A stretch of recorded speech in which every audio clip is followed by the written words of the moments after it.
দেখো বর্তমানে এখন দাঁড়িয়ে আছে কিন্তু সাউথ কলকাতা কুদঘাট এরিয়া। আর এইখানে দাঁড়িয়ে থাকার একটাই কারণ কিন্তু সাউথ কলকাতা বলো বা পশ্চিমবঙ্গ, সব থেকে কম দামি কম্বো কিন্তু এখানেই পাওয়া যায়। সামনে একটা দাদা দাঁড়িয়ে আছে, দাদার থেকে জিজ্ঞাসা করবো যে এখানে কত টাকা থেকে কম্বো শুরু আর কি কি পাওয়া যাচ্ছে। তো দেখো এখন কিন্তু ঠাকুমার রান্নাঘরের ভিতরে ঢুকে গেছে, একদম স্ট্রিট ফুডের ছোটখাটো একটা দোকান। আর স্ট্রিট ফুডের খাবার সবসময় যে খারাপ হবে এমন কোনো কথা নেই। আগের ভিডিওতে তোমাদের অনেক কিছু দেখেছি, বাট আজকে নতুনত্ব কিছু দেখাবো এখান থেকে। তো দাদা এখানে কি পাওয়া যায় তোমাদের এখানে, সব থেকে সস্তায় কি কম্বো পাওয়া যায়?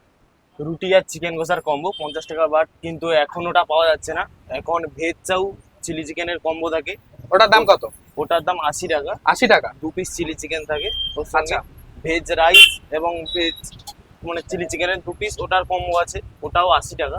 তুমি ফ্রাইড রাইস চিকেন কষা ওটার কম্বো নিতে পারো, ফ্রাইড রাইস চিলি চিকেনের কম্বো নিতে পারো, চাউমিন চিলি চিকেনের কম্বো নিতে পারো। মানে অনেক রকমেরই কম্বো আছে তাই অনেক তো? রকমের combo। দোকানটার বয়স কত হচ্ছে জানো সেটা?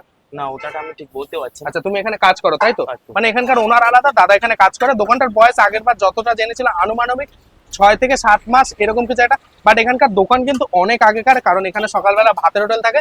তারপরে দাদা কিন্তু এখানে তার কম্বো থেকে স্টার্টার সব রকমের আইটেম পায়।